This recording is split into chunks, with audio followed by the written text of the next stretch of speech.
Shalom! Você está no podcast Exegese e Exposição. Exegese on demand para você. Aqui é o Davidson Bignon. Eu sou mestre em Ciências da Religião, professor de Exegese Bíblica no seminário, pastor congregacional e também publisher editorial. Eu ajudo pastores e líderes cristãos a fazer estudos bíblicos na igreja sem ter problemas com interpretações erradas. Então, se você está pensando em compreender a sua Bíblia com segurança, não deixe de assistir a mais episódios como este aqui. Muito bem, então assine o canal, acione o sininho, curta, comente e também compartilhe. Você poderá me dar uma força me ajudando a ampliar o alcance com os estudos bíblicos de qualidade na internet.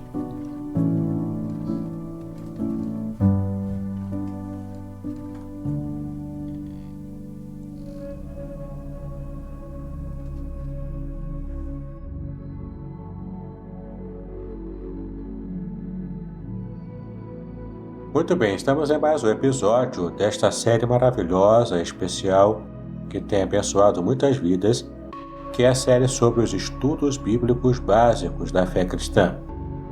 Eu tenho a certeza que, se você tem acompanhado tudo até agora, você tem aproveitado bastante. Mas caso você não tenha acompanhado as lições anteriores, você pode simplesmente buscar no meu canal do YouTube ou então no seu agregador de podcast preferido essa playlist do podcast Exegese e Exposição. O episódio de hoje é o de número 11 e vamos então estudar sobre o Deus em quem você crê. Sim, vamos conhecer um pouco mais do que a Bíblia revela sobre a pessoa do nosso Deus. E o texto para que você possa memorizar está em 1 Timóteo, capítulo 1, versículo 17, que diz o seguinte: Assim, ao Rei eterno, imortal, Deus único, honra e glória pelos séculos dos séculos. Amém. Quem é Deus? Como Ele é? Não é muito fácil dar respostas a estas questões. O homem, criatura finita, não tem, na verdade, capacidade para compreender a natureza de Deus e nem tampouco dar uma perfeita definição de quem o Senhor é. A melhor maneira de tentar responder à curiosidade humana a respeito de Deus é estarmos indo à Bíblia, para que possamos conhecer o Deus que ali se revela a nós. Vamos pensar então sobre a natureza revelada de Deus. A natureza de um ser é a sua essência, é o seu caráter, aquilo que realmente é em si mesmo. Não se pode separar a natureza de Deus dos seus atributos ou qualidades. Só o faremos nesse estudo para que possamos compreender, de modo mais facilitado o que a Bíblia revela sobre o Senhor. Então, o primeiro aspecto da natureza divina é que Deus é espírito. Isso quer dizer que Deus não tem uma forma material, ou seja, ele possui uma substância espiritual, e essa substância é invisível, indivisível e também indestrutível. Ela é, portanto, invisível porque nós não podemos ver a Deus. Ela é indivisível também porque Deus é um ser único, conforme a Bíblia nos ensina. E Deus também é indestrutível. Então a sua natureza é indestrutível, ninguém pode destruir a Deus. Confira essas verdades em João capítulo 4, versículo 24. Sim, esse texto diz claramente que Deus é Espírito. Confira também agora 1 Timóteo capítulo 1, versículo 17. E depois que você ler esse texto, confira também Deuteronômio capítulo 4, versículo 15. Dois atributos de Deus estão ligados à sua espiritualidade. O primeiro deles é que Deus é um ser vivo, ou seja, ele age, ele se movimenta, porque ele é vivo. Leia então os textos que eu vou mencionar a você e escreva no seu caderno as afirmações que esses versículos fazem sobre Deus. O primeiro deles é Jeremias capítulo 10, versículo 10. O segundo, 1 Tessalonicenses capítulo 1, versículo 9. Conseguiu anotar aí? Bom, além de Deus ser vivo, ele também é um ser pessoal. Por quê? Porque ele possui características de uma pessoa. A Bíblia diz que Deus possui emoção, razão e também vontade própria. Examine então os textos que eu vou mencionar aqui e descubra as características pessoais de Deus, anotando-as no seu caderno. O primeiro texto, 1 aos Coríntios, capítulo 2, versículo 11. O segundo texto, Gênesis, capítulo 6, versículo 6. E o terceiro e último texto dessa parte, Efésios, capítulo 1, versículos 8 e 9. Muito bem, ainda falando sobre a natureza de Deus, nós podemos estudar na Bíblia que Deus, além de Espírito, ele é eterno. Ou seja, ele tem duração sem fim. Deus nunca teve um princípio e também nunca terá fim. E você pode conferir essa verdade no Salmo 102, versículo 27. Leia o versículo e esteja percebendo, anotando no seu caderno, o que esse texto fala sobre a eternidade de Deus. Aproveite e leia também Apocalipse, capítulo 1, versículo 8, que está escrito o seguinte: Eu sou o Alfa e o Ômega, diz o Senhor Deus, aquele que é e que era e que há de vir. É muito interessante você perceber aqui o quanto esses termos, Alfa e Ômega, sendo o Alfa uma referência à primeira letra do alfabeto grego e o Ômega uma referência à última letra deste mesmo alfabeto grego. Ou seja, princípio e fim, começo e final. Isso demonstra a eternidade do próprio Senhor, do próprio Deus. A eternidade, portanto, é um atributo, uma qualidade da divindade, quer na pessoa do Pai, do Filho ou mesmo do Espírito Santo. Confira essa verdade em Hebreus capítulo 9, versículo 14. Então Deus é Espírito, ele é eterno e também é infinito. Ou seja, Deus não tem limitações. Não há nada que possa conter a Deus. A este aspecto da natureza divina estão ligadas as qualidades da autoexistência e também da imutabilidade. Ou seja, Deus existe por si só e também ele é imutável, ele não pode mudar, porque ele já é completo, já é perfeito. Quais são as características que demonstram essa infinitude de Deus? A primeira delas é que Deus é autoexistente. E essa é a condição que Deus tem de existir por si mesmo, sem depender absolutamente de nada.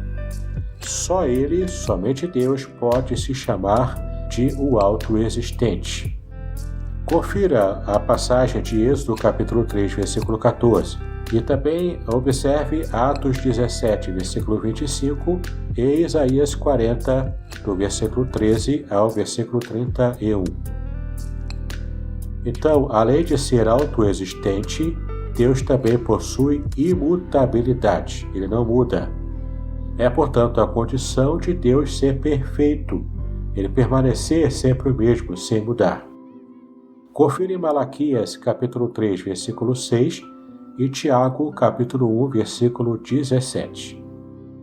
Então, se você puder tentar recordar, você vai perceber que Deus é Espírito, Deus é eterno e Deus também é infinito, como nós vimos até agora. Vamos pensar agora sobre o que a Bíblia revela sobre os atributos de Deus. Lembrando que atributos significam qualidades ou características de uma pessoa. Em Deus, os atributos não são simples distinções, mas eles são muito importantes porque os atributos nos revelam o modo de como Deus se relaciona com o ser humano. Os atributos de Deus, portanto, coincidem com a revelação que ele fez do seu próprio ser. Isto é, Deus não apenas possui estas qualidades, ele é a própria qualidade que nós atribuímos a ele conforme lemos na palavra, na palavra de Deus. Então, os atributos de Deus podem ser classificados em dois grupos: os chamados atributos incomunicáveis, ou seja, que não foram comunicados ao ser humano, e também os atributos comunicáveis, ou seja, aqueles que foram comunicados, aqueles que foram divididos com o ser humano. Quando Deus colocou um pouco desses atributos que pertencem a Ele próprio, também na vida do próprio ser humano. Continue então prestando atenção para que você possa entender o que estamos nos referindo aqui. Vamos começar falando sobre os atributos incomunicáveis. Eles, portanto, são as características exclusivas de Deus. Algumas dessas características são as seguintes. A primeira, onipotência. Onipotência quer dizer que Deus ele é o Todo-Poderoso. O seu poder, portanto, é ilimitado. Confira então as passagens de Gênesis 17, versículo 1, Jeremias 32, versículo 17, Lucas capítulo 1, versículo 37 e Marcos capítulo 10, versículo 27. Além disso tudo que estamos estudando aqui, o salmista ainda mostrou em uma passagem muito importante o quanto Deus ele é onipotente. Leia o Salmo 62, versículo 11 e anote no seu caderno o que esse texto fala sobre a onipotência divina. Mas é preciso então você entender que o poder de Deus ele é coerente com o seu caráter. Dessa maneira, há algumas coisas que Deus não pode fazer, como por exemplo mentir. E você pode ver essa verdade em Números capítulo 23, versículo 19. O segundo atributo incomunicável de Deus é a onipresença, ou seja, é a qualidade que Deus tem de estar em todo lugar ao mesmo tempo. Isto não quer dizer que Ele esteja em todas as coisas, como afirmam um grupo de pessoas chamadas de panteístas.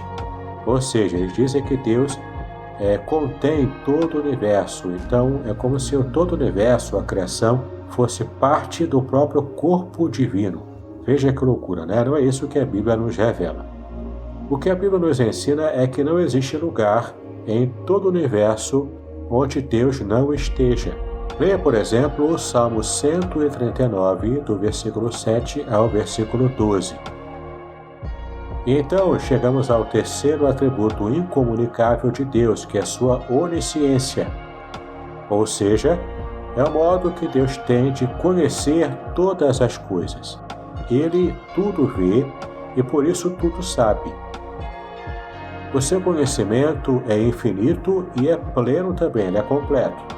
Em Romanos capítulo 11, versículo 33, veja o que esse texto fala sobre a extensão do conhecimento de Deus. E anote no seu caderno o que você aprendeu sobre essa passagem. E depois você pode ler também, para completar essa ideia, o texto de Isaías 40, versículo 28, e também o texto de Hebreus capítulo 4, versículo 13.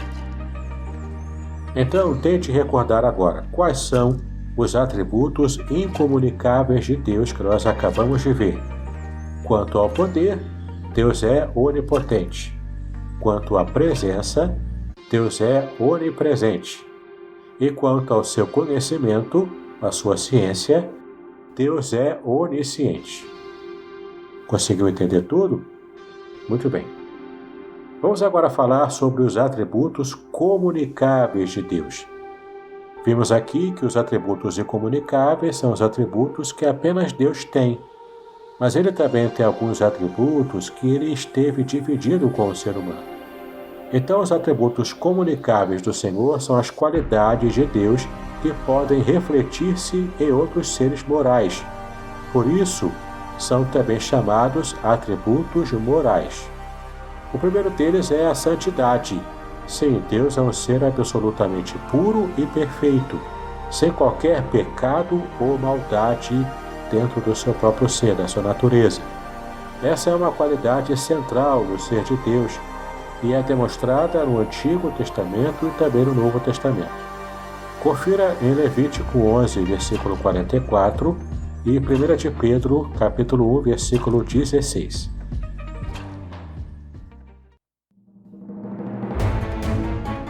Podcast Exegese e Exposição. Exegese on demand para você.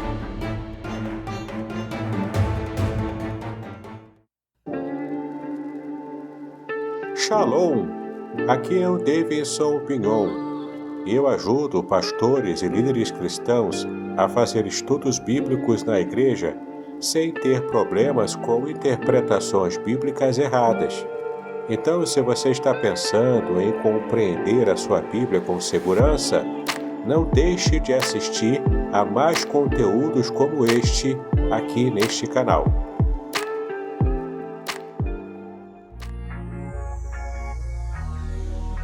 Existem na Bíblia 3 maneiras de Deus manifestar a sua santidade.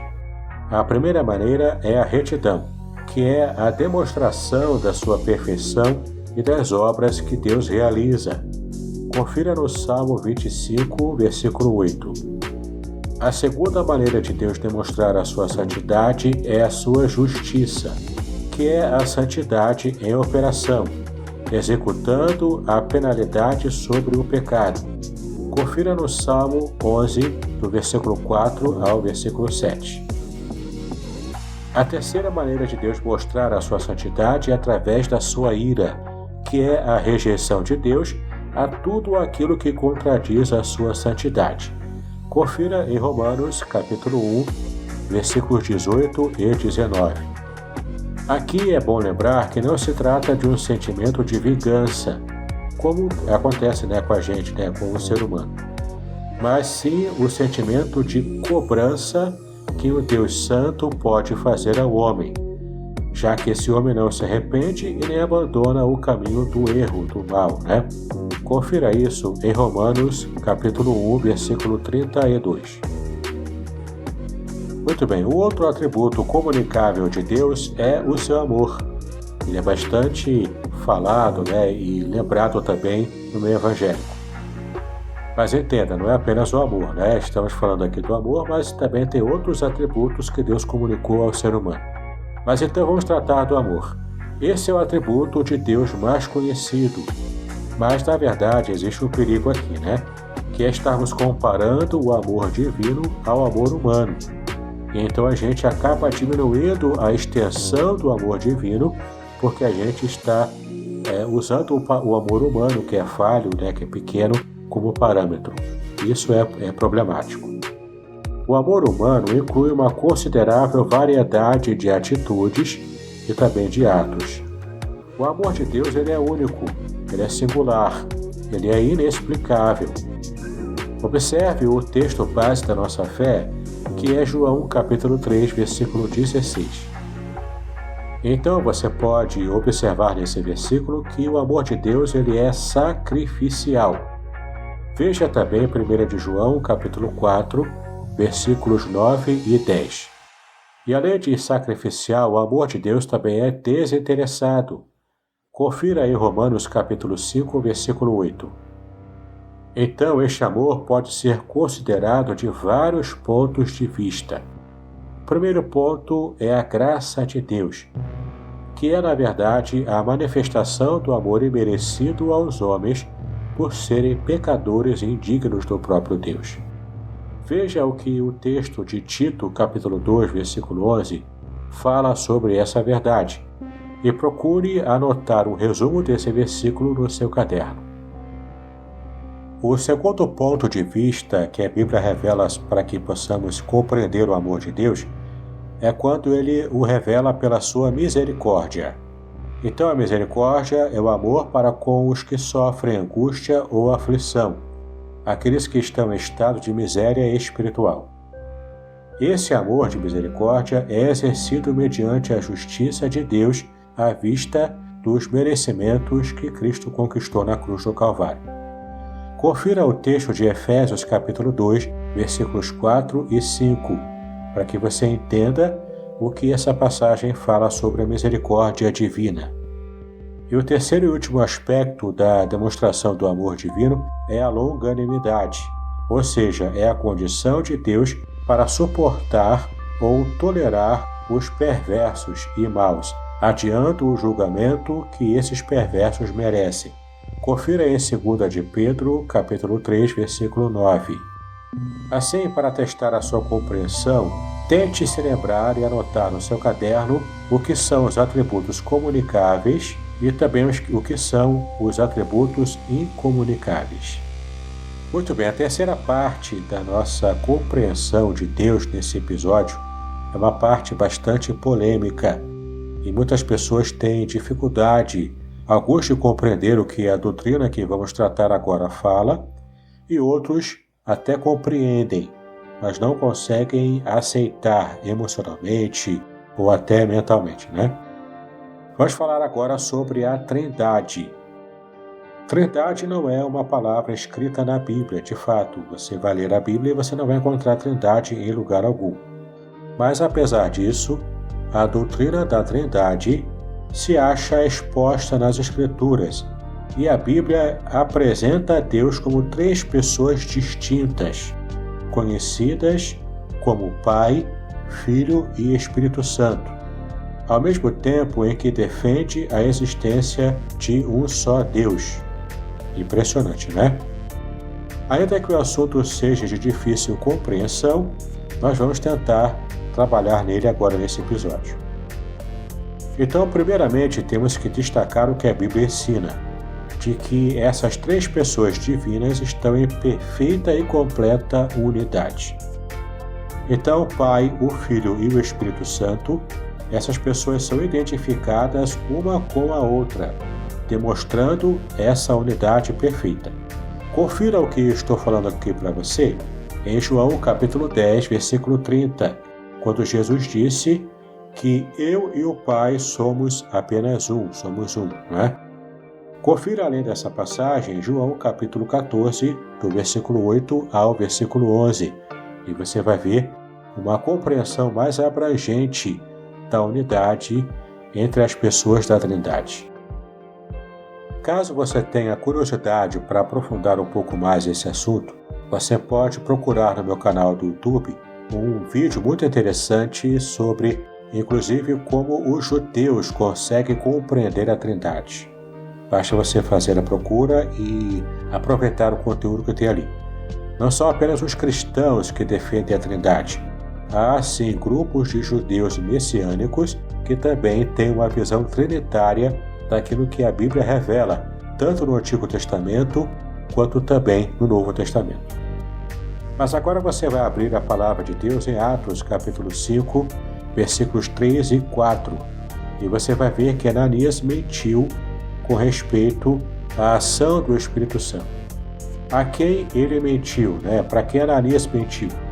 Confira no versículo 3 que Ananias mentiu a quem? E agora no versículo 4 você vai perceber que Ananias mentiu a... Entende? Tente perceber então e fazer essa conexão sobre a quem Ananias mentiu. Entendemos então que Ananias mentiu ao Espírito Santo, que é o próprio Deus.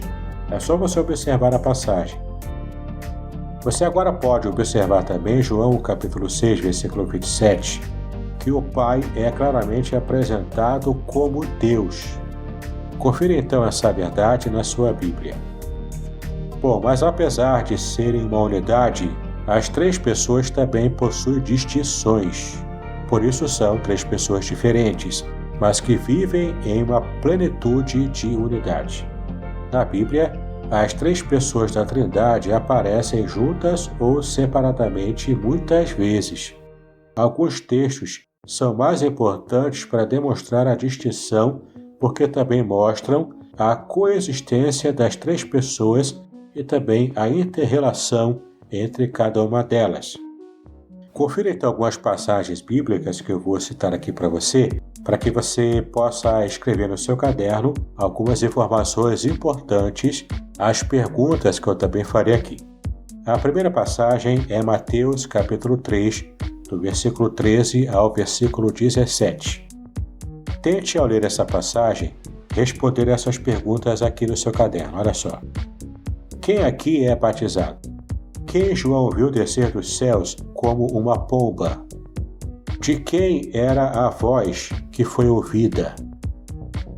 E por fim, quantas pessoas apareceram nesse texto? O segundo texto que eu gostaria que você também respondesse as perguntas no seu caderno é João 14, versículos 16 e 17. Vamos às perguntas então. Quem roga ou pede? O que essa pessoa está pedindo? A quem essa pessoa pede? Por fim, temos ainda a passagem de Mateus 18, versículo 19. E você deve responder no seu caderno a seguinte pergunta: em nome de quem os seguidores de Cristo são enviados a pregar o Evangelho? Ainda para arrematar o que estamos falando aqui, confira a passagem de 2 Coríntios, capítulo 13, versículo 13. Então, meu irmão, minha irmã, compreenda o seguinte: há um único Deus verdadeiro. Isso você pode conferir em Deuteronômio, capítulo 6, versículo 4 e 1 Coríntios, capítulo 8, de 4 a 6. Mas, apesar disso, na unidade da divindade, há três pessoas igualmente eternas, iguais em substância, mas diferentes, distintas em subsistência. Bom, agora você pode procurar na internet uma pequena ilustração que mostra que o Pai não é o Espírito Santo e nem o Filho, mas o Pai é Deus. Também nessa imagem você percebe que o Filho não é o Espírito Santo e nem o Pai, mas ele também é Deus. E por fim, você também vai ver nessa imagem que o Espírito Santo não é o Pai nem o Filho, mas também ele é Deus, assim como as outras duas pessoas da Trindade. Caso você queira aprofundar ainda mais o seu estudo sobre a Trindade, eu tenho um curso muito interessante que demonstra com muita profundidade o quanto o Antigo Testamento hebraico revela o Deus triuno, desde o Antigo Testamento. Olha que interessante, né? E nesse curso especial, você vai também aprender muitas coisas importantes e detalhes que aquele primeiro vídeo, que eu mencionei, não traz, para que você possa ampliar ainda mais o seu conhecimento sobre como o Antigo Testamento revela a Trindade. Vale muito a pena você conhecer esse curso, é só você observar o link na descrição deste episódio. Então podemos entender de maneira conclusiva que o Deus em quem nós cremos não é inventado pela mente humana e nem pode ser representado também por meio de qualquer imagem de escultura, para uma adoração idólatra. Deus só pode ser compreendido naquilo que o intelecto humano é capaz de compreender mediante a revelação da sua própria palavra. Espero que você tenha compreendido todo o conteúdo de nosso episódio de hoje, especialmente essa parte final da Trindade, que ela é bastante ampla e bastante polêmica, mas então você pode fazer contato para talvez tirar as suas dúvidas. E não esqueça, se você enviar a sua pergunta em formato de áudio, eu posso até aproveitar para responder a sua dúvida em um dos episódios do podcast Exegese e Exposição. Então, não se esqueça de conhecer o meu canal do YouTube, assinar, clicar no sininho, curtir, compartilhar e comentar também. Me ajude a crescer, para fazer com que mais pessoas possam ter contato e acesso a estudos especiais e bastante profundos como esses que você teve agora, tá bom?